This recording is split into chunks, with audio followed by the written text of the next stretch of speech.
still have a business mentor. His name is Bill, and he scaled up his father's company into the multiple billions. And with that money, he started buying small businesses and mentoring their CEOs. At some point, he said, Don, your company's doing really well. It's at $3.5 million or something like that, and I'm really proud of you. And where do you want to go? I said, yeah, I'd really love to scale it to 100 million. And he just kind of paused, and he'd never really paused. He looked at me, and I knew what he was thinking. He was thinking, yeah, fat chance. And I said, Bill, what do you got to say to me? And he said, if you want to go to 100 million, I believe it can. But you are going to have to, quote, professionalize your operation. I'd never heard that phrase before, but it rang true. As soon as I heard it, I thought, boy, that's exactly what we need. And what he was talking about are systems and processes where people can come in and out of the organization, but the systems and processes are proven, repeatable, dependable in order to produce revenue. I spent the next 3 years installing 6 areas of systems and processes: leadership, marketing, sales, management, operations, cash flow, product optimization. And my company went from about 3.5 million to 16.5 million. And our profit margin went from about 40% to 60%, all because of systems and processes. And a lot of us artist entrepreneurs, we don't like systems and processes. We want it to be dependent on us and our charisma and our charm and our power. And what we don't realize is, one, that's costing you millions. And not only that, it's devaluing your company. As soon as you leave, all the money leaves the room. So systems and processes and checklists are very important if we want our businesses to grow. All these people talking about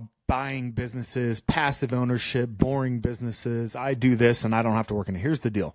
If you're going to be a great entrepreneur, you got to be a great operator. You're a player. You like to roll your sleeves up, get your hands dirty. And that's what great entrepreneurship is right here. It's building systems and processes and elevating with inside of the organization to build a self-managing company that does not need you in order to run. If your hands are in everything, you're going to struggle to be successful. And what Donald Miller's talking about right here is building a company that can be self-managed without him. And if you do that, you can scale this into the millions and you can create an asset that creates cash flow for you in perpetuity. That's why I love buying businesses. You can take something that somebody has already started and you can come in and use your skill sets from your executive career and convert that into processes and systems and technology and build something that you can sell in the future or not, and maybe franchise or turn into some greater product. But buying a business is the greatest opportunity of the next 20 years.